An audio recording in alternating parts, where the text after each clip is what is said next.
Gentleman from Illinois, Mr. LaHood, is recognized. Thank you, Mr. Chairman. Mr. Secretary, welcome. Mr. Secretary, last year, you and I spoke about my concerns with the response times from HHS in responding to congressional letters. And unfortunately, I can't say that that has improved today.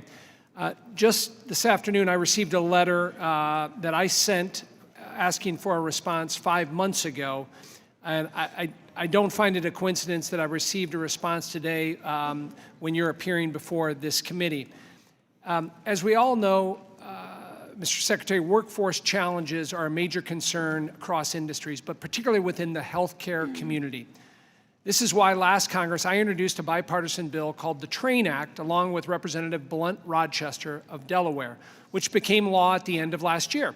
This bill addressed a nursing workforce issue caused by CMS in which they began to recoup funds given to hospital-based nursing schools based on a CMS error. Taking funds away from nursing schools during a pandemic and workforce crisis certainly seemed misguided to me, and so we worked in a bipartisan way to address this issue to prevent the recoupment. However, we passed that law. It now appears that CMS is going against congressional intent in their recent transmittal notice for implementation of the bill. CMS has created a complicated formula to describe how these impacted schools would get their money back. The formula would not fully stop recoupment and return the funds, but instead only provide between 29% and 76% of the funds owed back to these schools. In our bill, CMS was directed to return the funds that were taken from each school. It is beyond frustrating, Mr. Secretary, that something so clear in the statute could be implemented in this way. These hospital-based nursing schools, of which I have several in my district, provide hands-on education, allowing more nurses to enter the workforce and serve rural and underserved communities. Before our bill could become law, many of these schools closed, and now CMS continues, Mr. Secretary, to impact the remaining schools by only returning a portion of the funds they are owed. This is simply unacceptable, and I would like your commitment, Mr. Secretary, to look into the creation of this formula and respond to me in writing on why CMS chose to go against our directive and the clear congressional intent on this issue.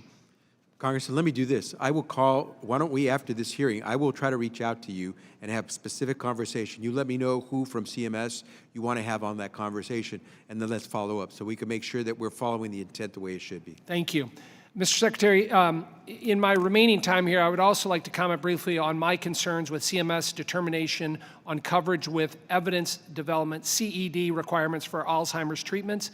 In February, I, along with 74 of my colleagues, wrote to you with our concerns on how CMS continues to address the CED process, particularly as it impacts constituents and their families and caregivers in my district who are unable to participate in academic clinical trials. I have serious concerns about how CMS is making decisions on this issue, and I await your timely response to our letter sent to you on February 6th. And I would just say that doesn't mean waiting 5 months from now. You mentioned earlier in Mr. Buchanan's comments that you told the advocates to keep pushing. There is immense frustration that my constituents and many people across the country cannot participate in these academic clinical trials. If you could respond to that.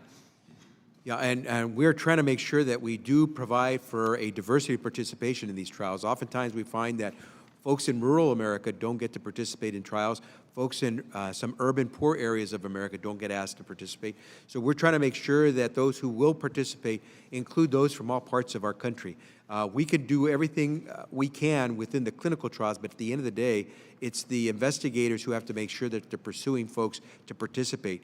But I'm absolutely prepared to work with you and others who are interested in this subject to make sure that where there's a clinical trial, that everyone has an opportunity